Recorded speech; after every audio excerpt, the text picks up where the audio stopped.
Bienvenidos a Historias de un Macho Feliz con Oscar Méndez y Ceci. Entrevistas, historias, reportajes, herramientas y claves para hombres que entrenan sus emociones, se ponen los pantalones y se atreven a ser machos de verdad. Bienvenidos.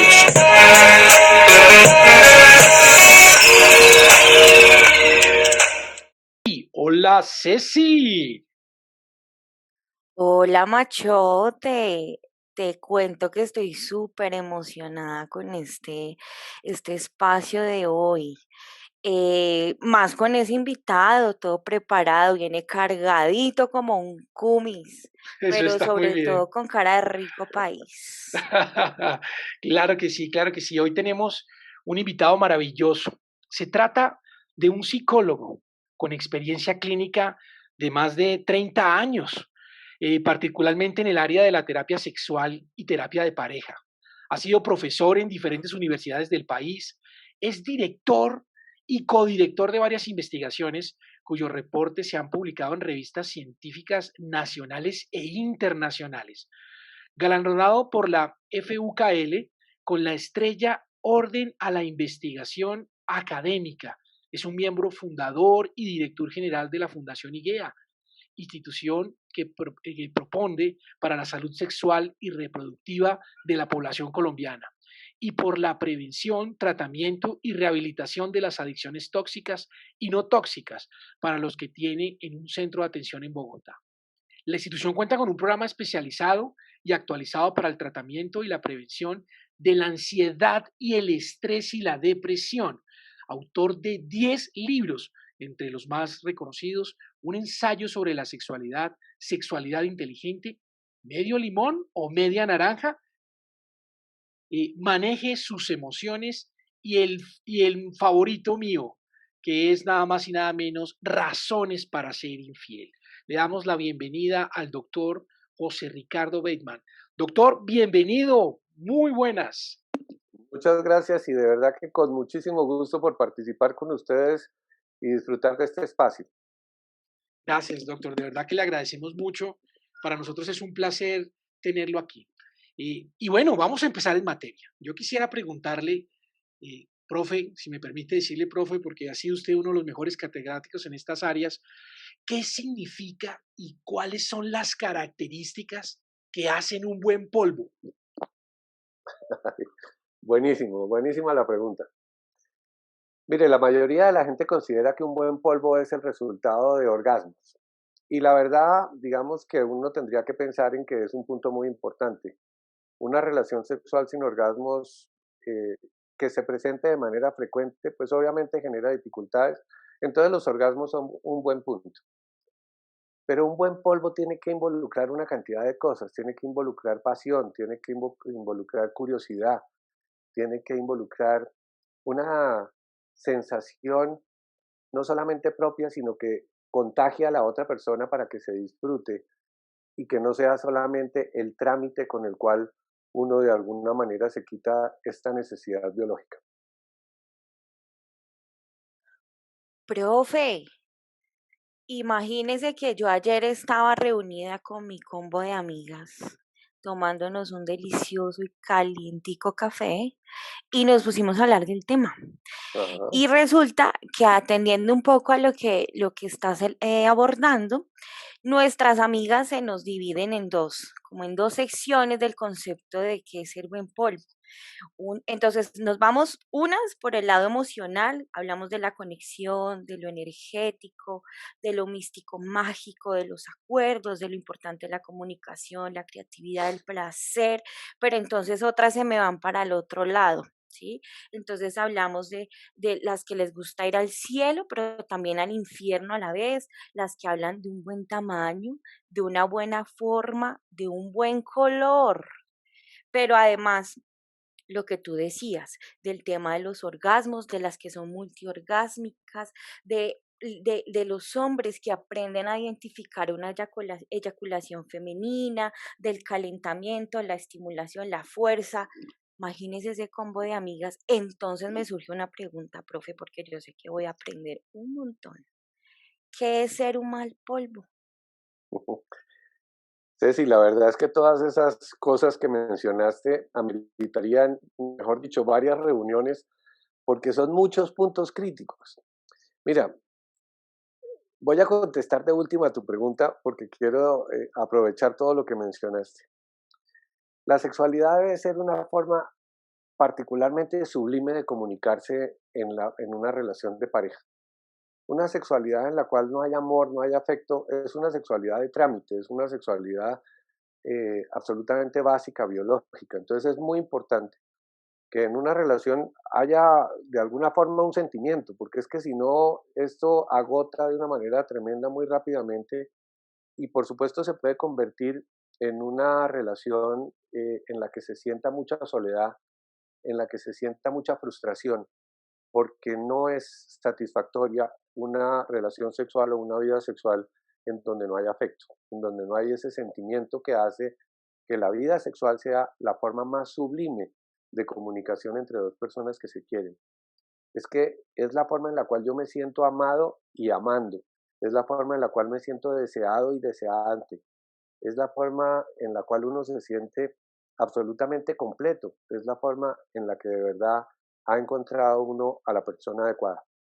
Pero obviamente se necesita que esa sublime comunicación entre pareja pues dé buenos resultados biológicos en la satisfacción, en el orgasmo, en la sensación sentimental y emocional. Y obviamente eso está determinado por una cantidad de cosas que tendríamos que resumir en experiencia. La gente piensa que uno llega a la sexualidad de una manera absolutamente, digamos que entrenada, y eso es mentira.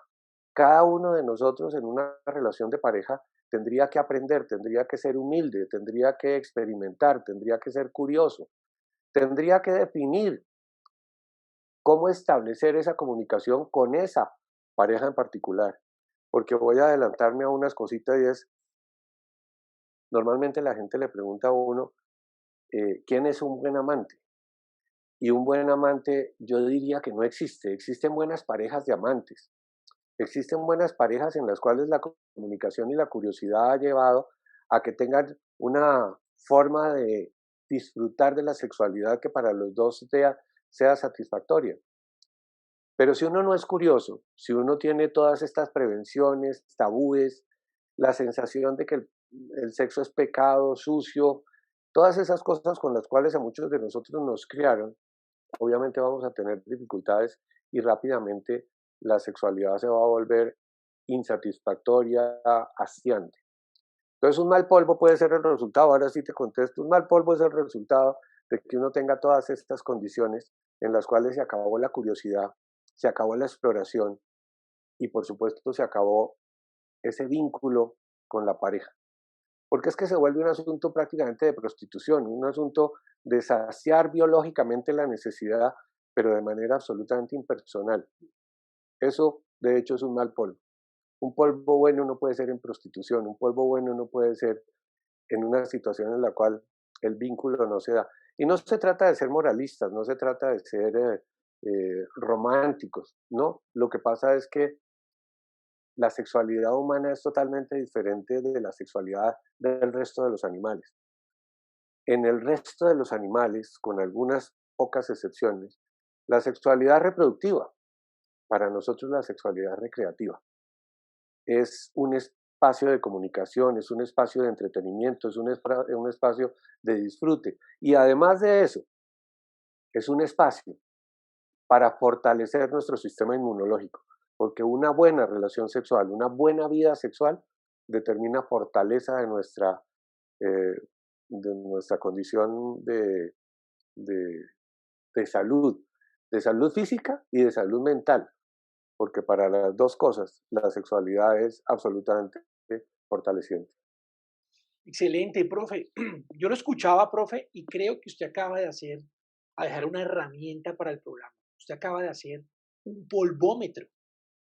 Usted acaba de darnos unas características maravillosas y una medida mágica para poder entender bien qué es ser un buen polvo y qué es ser un mal polvo. Y a qué se refiere como tal el polvo y la sexualidad, que va más allá de simplemente el acto sexual, sino la conexión en la pareja. y fue maravilloso, ¿verdad? Le agradezco mucho la claridad porque para nuestros machos van a entender muy bien esto. Y le quiero hacer una pregunta relacionada a esto. Y entonces, ese éxito de una relación sexual dependerá de las características físicas, biológicas y anatómicas y fisiológicas de la pareja. ¿Es dependiente de eso? Es una pregunta perfecta porque es que la mayoría de la gente tiene esa inquietud. Tendríamos que contestar sí y no. Sí y no. Digamos que lo que habría que tener en cuenta, en primer lugar, es lo que es absolutamente convencional. Las mujeres especialmente se preguntan por el tamaño del pene. Obviamente un pene muy pequeño, como evidentemente hay algunos casos, pues digamos que tiene dificultades para generar no solamente la penetración, sino para producir y sentir satisfacción. La satisfacción no solamente es la biológica, la satisfacción es la emocional, la personal. Una de las partes importantes de la sexualidad es saber que uno es capaz de colaborar en la consecución de placer para la otra persona.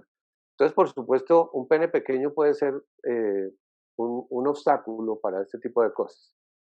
Un pene grande también. Un pene grande puede ser una dificultad. Hay personas que tienen el pene tan grande que generan molestias y laceraciones en la otra persona. Entonces, pues en ese caso un pene tampoco.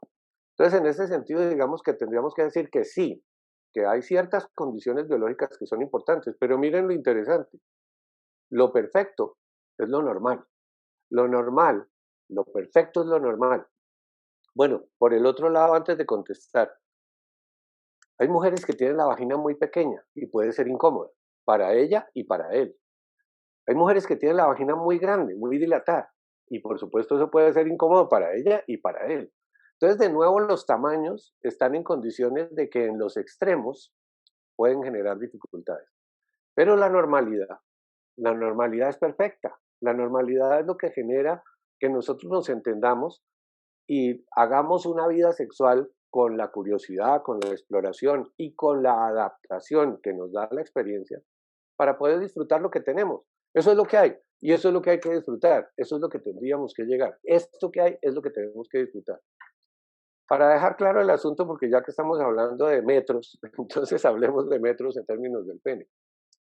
Un pene normal, erecto, es un pene que debe medir más o menos entre 12 y 18 centímetros de longitud, erecto.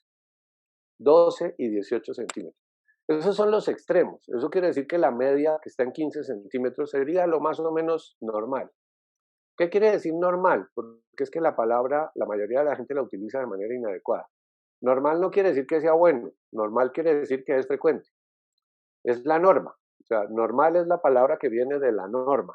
La norma Sí. es que la mayoría de los hombres pueden tener un pene del orden de 15 centímetros.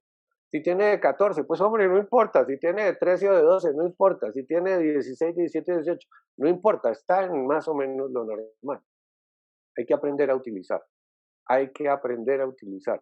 Y en ese caso tenemos que decir, entonces la técnica sí influye para ambos. Y la técnica está determinada por el conocimiento de su respuesta sexual y de la respuesta sexual de su pareja.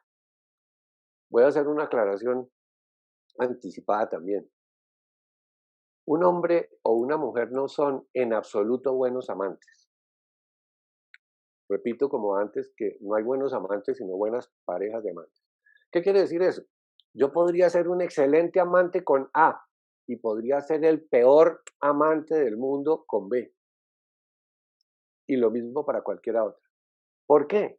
Porque es que las parejas necesitan adaptación, necesitan sincronización, necesitan conocimiento. Y obviamente las individualidades a veces no cuadran y hay que aceptarlo. Mi individualidad sexual y la individualidad sexual de mi pareja circunstancial puede que no cuadre. Y entonces nos va muy mal. Y tenemos un polvo terrible, o sea, catastrófico.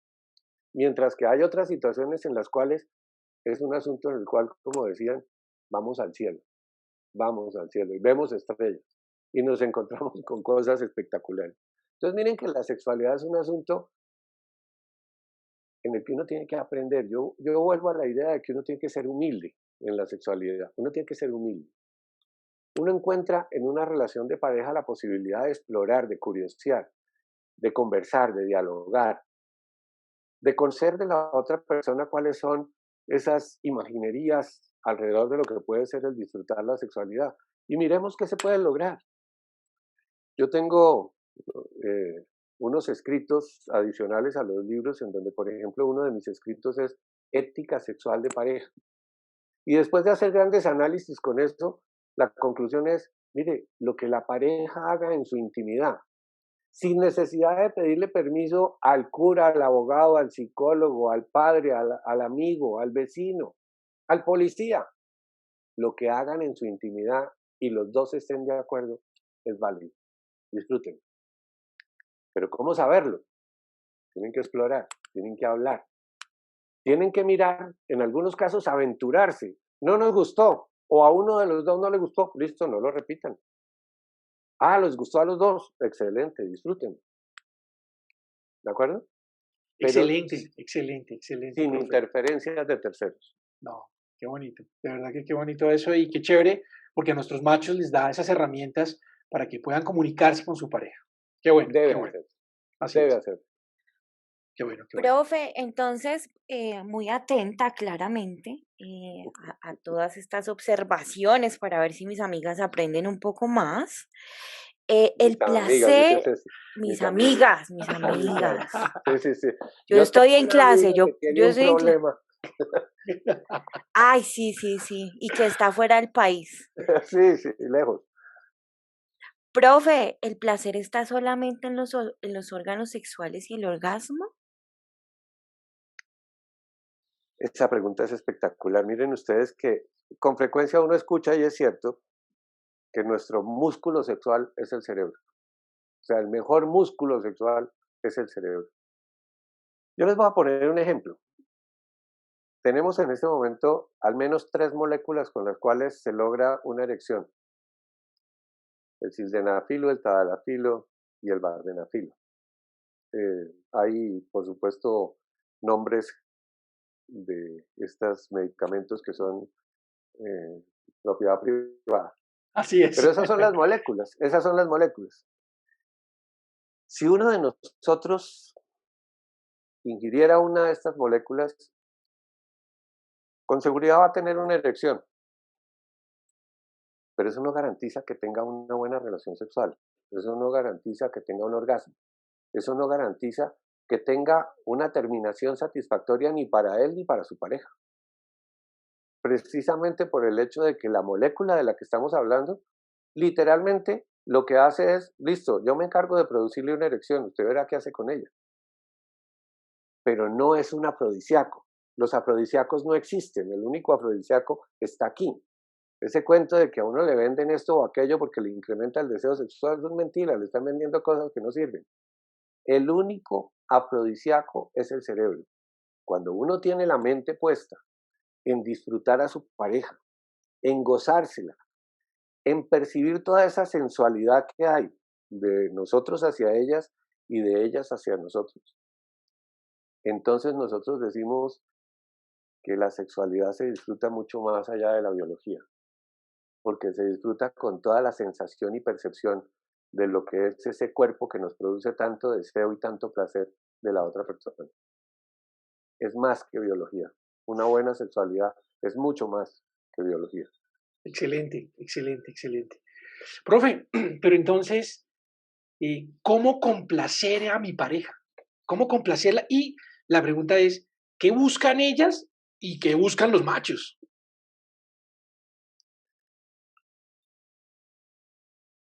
Hay 2 respuestas para eso.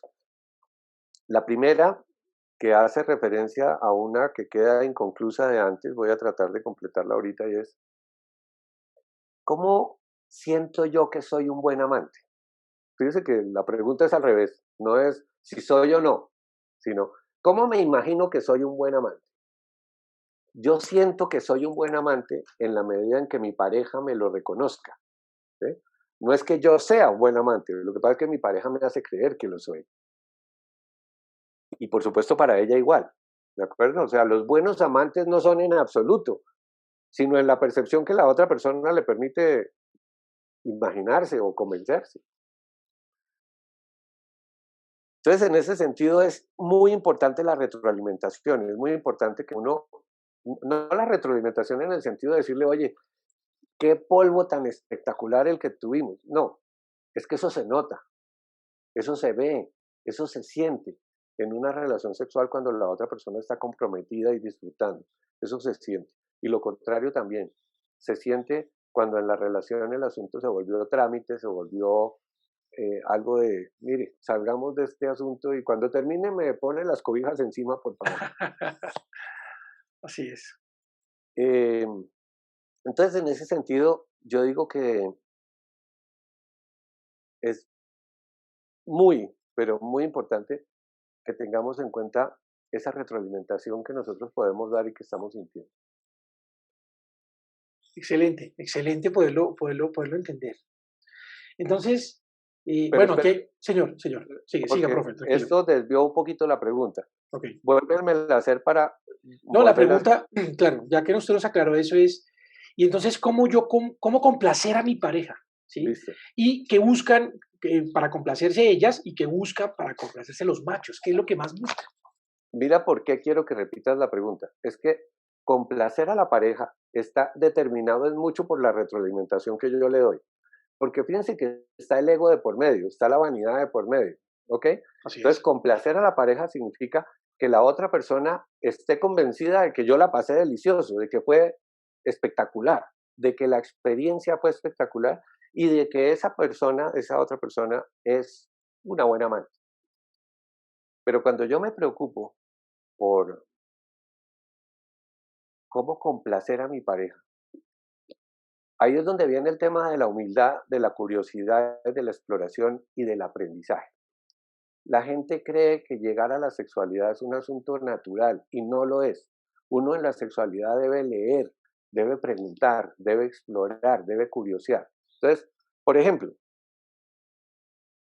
si ustedes le preguntan a la gente del común en la calle, le preguntan, oiga, ¿usted sabe cómo es el aparato sexual de un hombre? ¿Cómo funciona?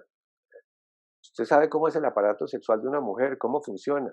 ¿Cuáles son los puntos de gatillo para él, para ella? ¿Qué es aquello que puede determinar que una persona sienta que la relación sexual está funcionando? Y fíjense que en este caso ya es un asunto biológico, que responde mucho más directamente a tu pregunta. Yo quería hacerle más énfasis a la otra parte, pero esto es súper importante. Cada uno de nosotros tiene que saber cómo funciona el aparato sexual de la otra persona y el propio, pero eso requiere exploración. Me voy a retirar un momento de la pregunta para contarles una anécdota. ¿Qué características tienen las personas que asisten a terapia sexual? En principio, la primera característica es que son personas que han sido criadas con restricciones, con condiciones de pecado, con condiciones de suciedad, con condiciones de prevención respecto de la sexualidad y que por tanto su sexualidad privada ha sido muy pobre. Yo les diría, es muy poco probable que alguien vaya, por ejemplo, por anorgasmia.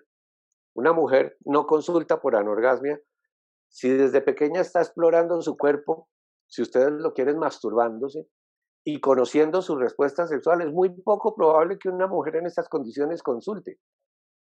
¿Por qué? Porque exploró, porque averiguó, porque se conoció, porque disfrutó, porque se le quitaron todas esas telarañas con las cuales no podía disfrutar de una buena sexualidad.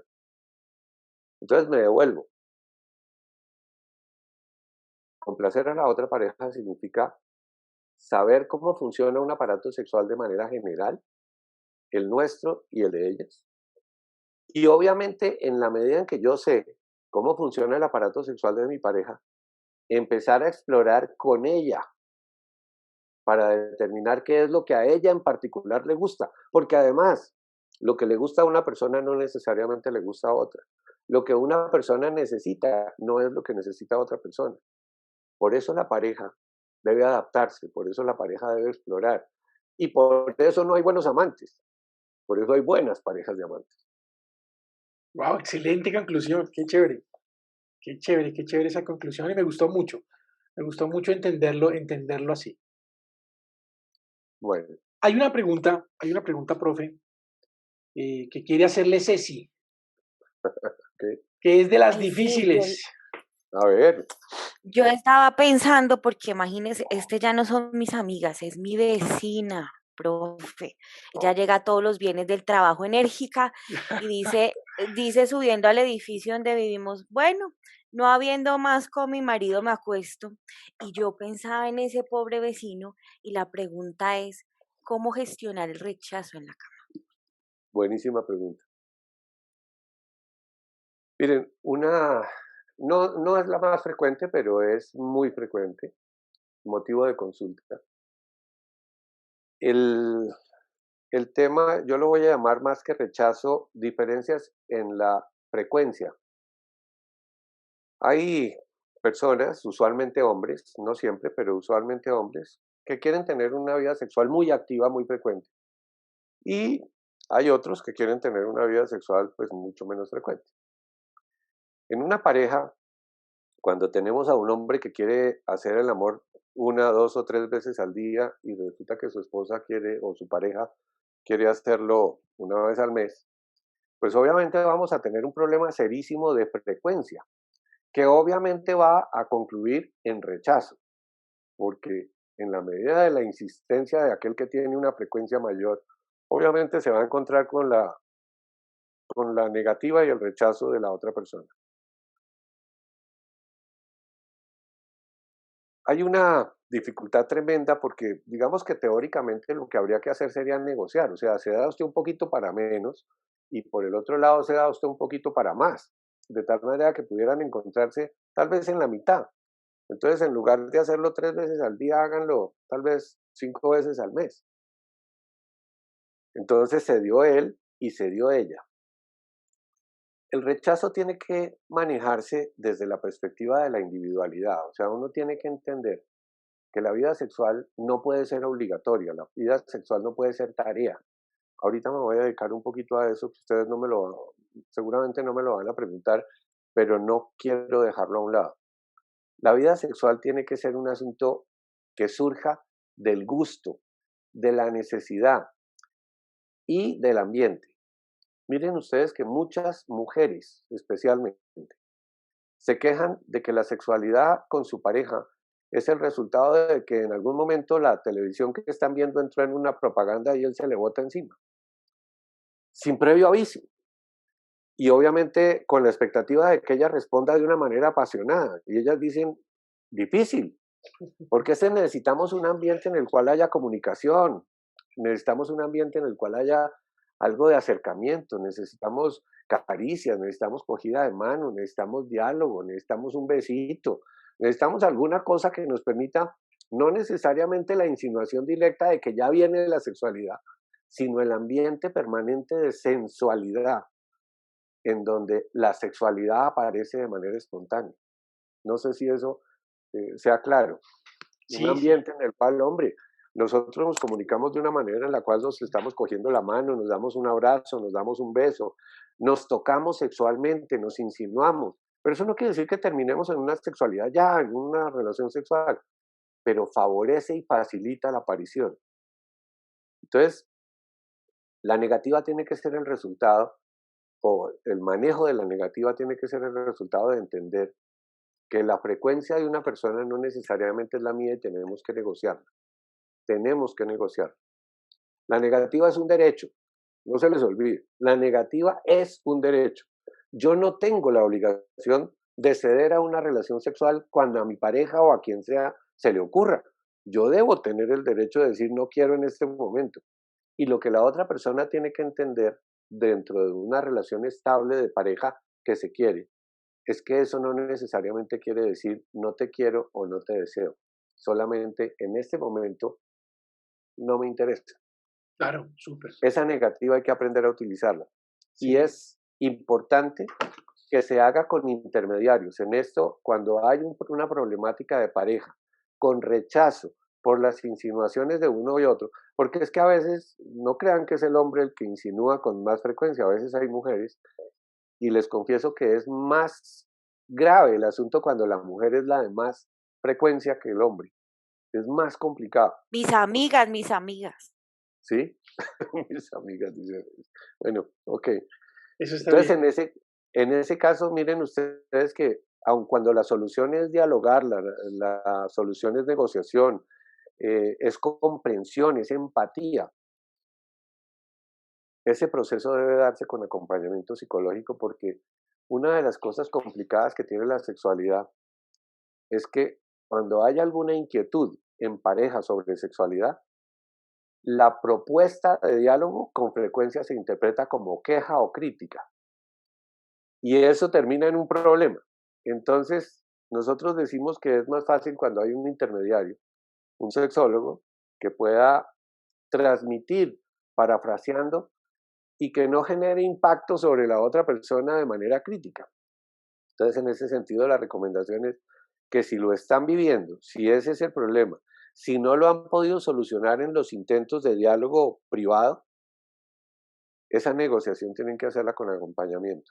Pero el propósito es llegar a la comprensión, a la individualidad, a la aceptación de que no hay obligación, que es uno de los temas complicados respecto de lo que ustedes están manejando, porque muchos hombres machistas consideran que la mujer debe estar disponible a su necesidad para saciar su deseo sexual.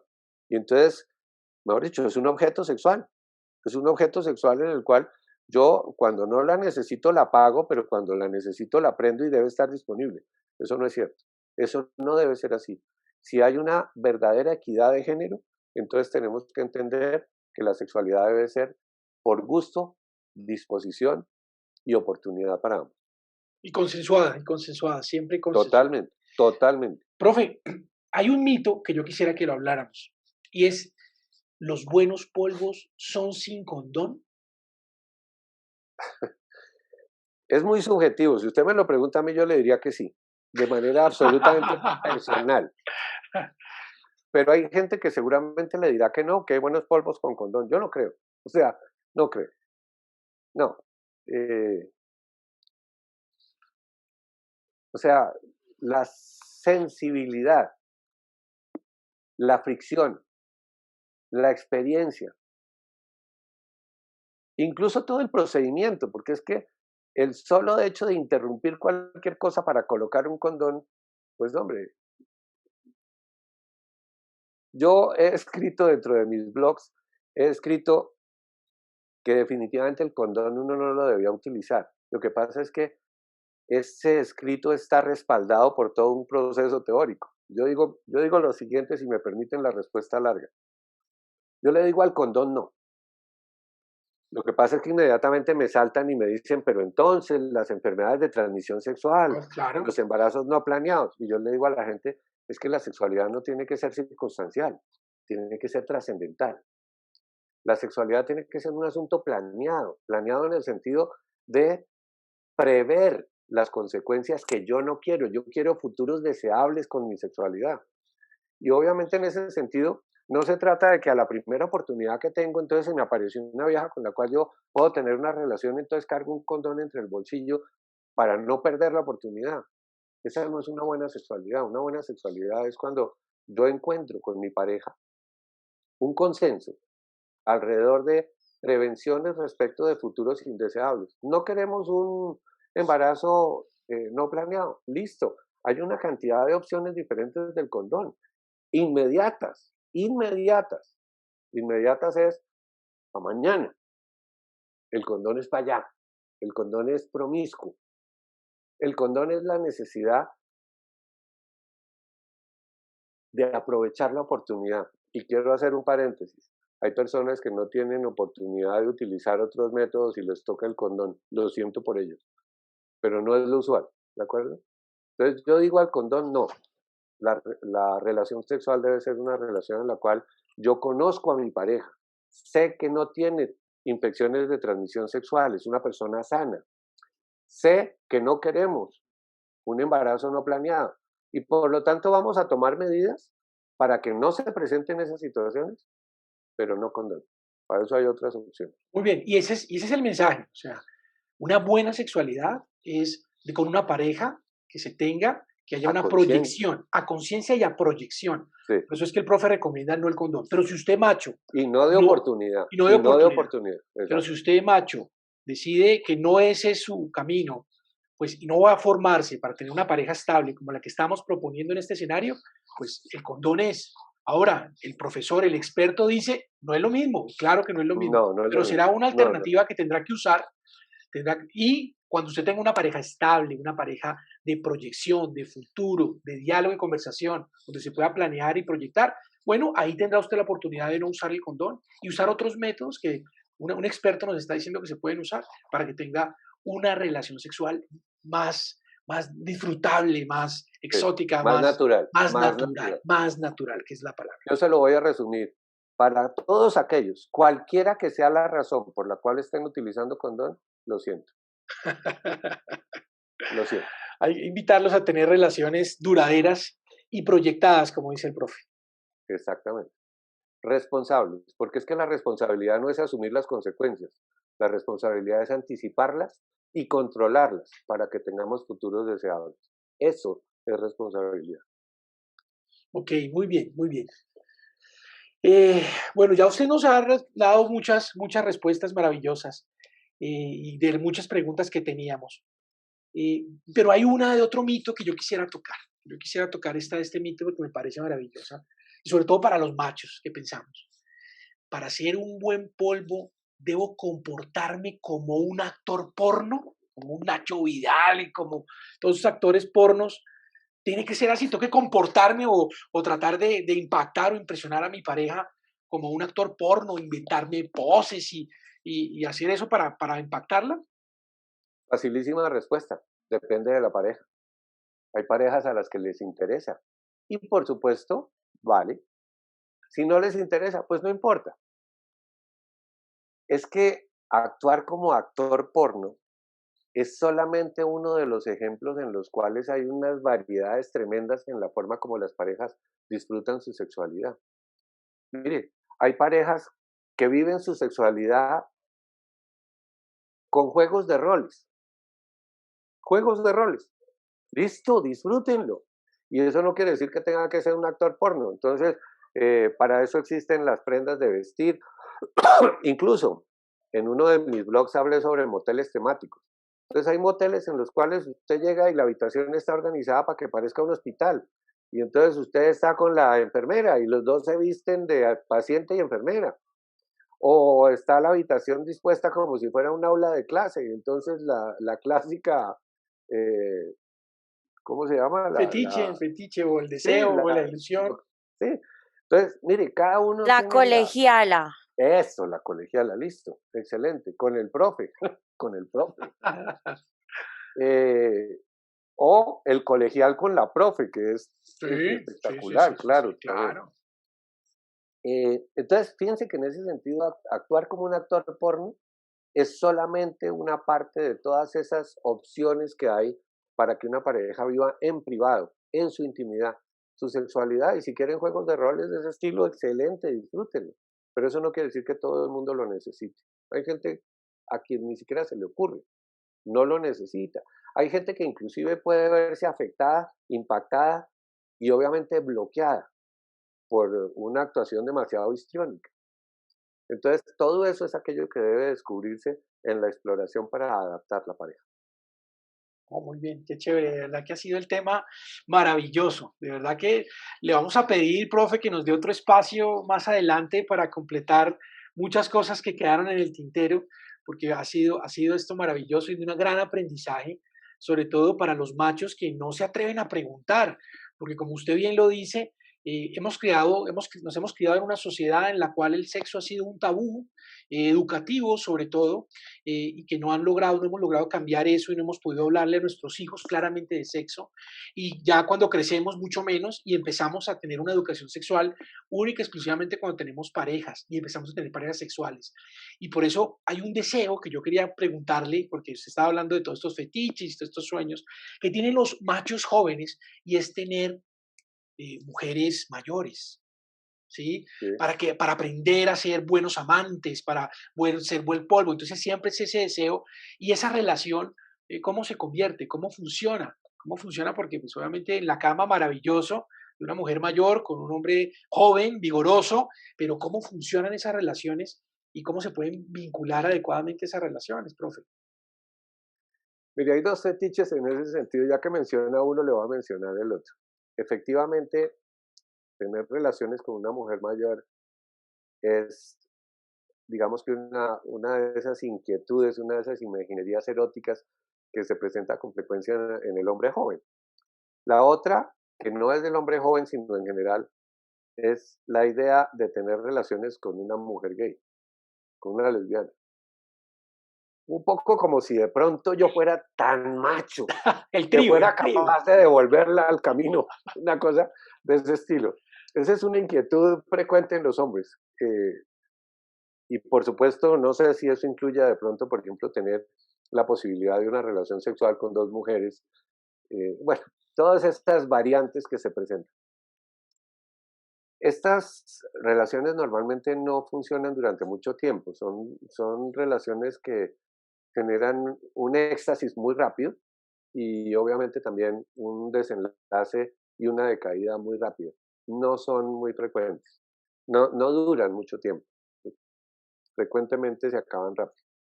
Claro, que la Pero entiendo. obviamente son experiencias interesantes, experiencias para todos. Por ejemplo, un hombre joven con una mujer mayor, pues tiene que ser una experiencia interesante para ambos, eso no lo podemos negar, interesantísimo. Pero usualmente no duran. La verdad Ok. son relaciones azarosas, circunstanciales. Profe, yo no me puedo ir sin hacerle una pregunta de la época, una pregunta del día a día, y es, ¿usted qué opina? Bueno, ya sé que usted nos dio un abrebocas y nos dijo que, digamos que en pareja todo vale, siempre y cuando sea consensuado, siempre y cuando sea con amor, con buena disposición. Pero, profe, ¿usted qué nos puede dar una recomendación con esto que se está viendo ahora del sexo virtual, del sexting, de estas parejas que usan los medios tecnológicos para iniciar ese picante, esa magia, ese inicio de relación, ese generar el ambiente, como usted nos decía? ¿Qué consejo nos puede dar a los machos para eso del sexting? Ha habido una evolución respecto de lo que significa la aparición de medios en nuestra vida, en todo, porque es que realmente la aparición mediática en la vida pues ha convertido en un caos todo. Entonces tenemos que, digamos que aceptar que está en nuestra vida, o sea, no lo podemos evitar, y obviamente tenemos que aprender a utilizarlo. Entonces el sexting me parece válido, muy válido, siempre y cuando tenga como propósito justamente digamos que la concreción de la relación de pareja, la insinuación para la relación de pareja, y no para aquellas situaciones en las cuales el asunto se convierta más en la expresión pornográfica sin vínculo, porque eso pues básicamente se convertiría en lo que son las páginas o los sitios a los cuales uno se puede contactar para que haya alguna forma de expresión sexual en video. Entonces, ¿qué diferencia habría? No tendría ninguna diferencia. Entonces, el sexting entre dos personas me parece válido siempre y cuando sea parte del disfrute de su vida sexual. Me parece absolutamente válido. Ojalá lo disfruten, claro. Hay personas, por ejemplo, que están distanciadas por algún, no sé, algún viaje, algún trabajo, alguna cosa, y quieren vivir ese tipo de sexualidad. Buenísimo, buenísimo, disfrútenlo. O sea, ¿cómo no aceptarlo? Es parte de su intimidad, es parte de su privacidad, es parte de su satisfacción. Pero obviamente, fíjense que el sexting en ese caso tendría un buen valor en la medida en que sea una pareja estable que lo está disfrutando. Cuando no es una pareja estable, es una pareja ocasional, es una pareja circunstancial, el sexting no es más que vincularse con una página de, de sexo, punto. Así es, así es, así es. No, profe, de verdad que encantados, encantados y queremos de verdad agradecerle por este espacio, por darnos su tiempo, por enseñarle a estos machos de verdad cómo ser un buen polvo. No olviden ese polvímetro que nos regaló el profe, de verdad, para que lo hagan y lo analicen. Y de verdad queremos agradecerle, mandarle un abrazo desde la distancia. Ojalá pronto podamos vernos, reunirnos y saber más de usted y ojalá nos reciba otra invitación posterior para hablar de otros temas muy interesantes que seguro usted nos va a ayudar. Entonces, no olviden seguir nuestras redes sociales, no olviden seguir este podcast y seguir al profe, de verdad que es una eminencia en el tema. De verdad que le mandamos un abrazo, de verdad muchas gracias, nos despedimos, nos vemos. Ceci, despídete por favor del profe. Ay, profe, yo contenta. Yo espero que me repita la lección. Listo. Yo quisiera despedirme diciéndoles que si tienen la posibilidad, hay un blog, hay un podcast mío que se llama Sexualidad Inteligente. Sexualidad Inteligente.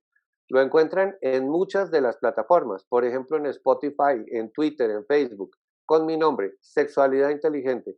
Y hay más de 100 artículos que responden a estas inquietudes con las cuales podemos volver a retomar en otra oportunidad. Ya saben, sigan al profe. Nos vemos el próximo miércoles con más podcast del Macho Feliz. Nos vemos, machos de pelo en pecho. Hasta la próxima. Chao, gracias. Chao. Estas fueron las historias de un macho feliz con Oscar Méndez y Ceci. Recuerda seguirnos en redes sociales como @elmachofeliz. Nos vemos en el próximo capítulo con más herramientas para hombres que entrenan sus emociones, se ponen los pantalones y se atreven a ser machos de verdad.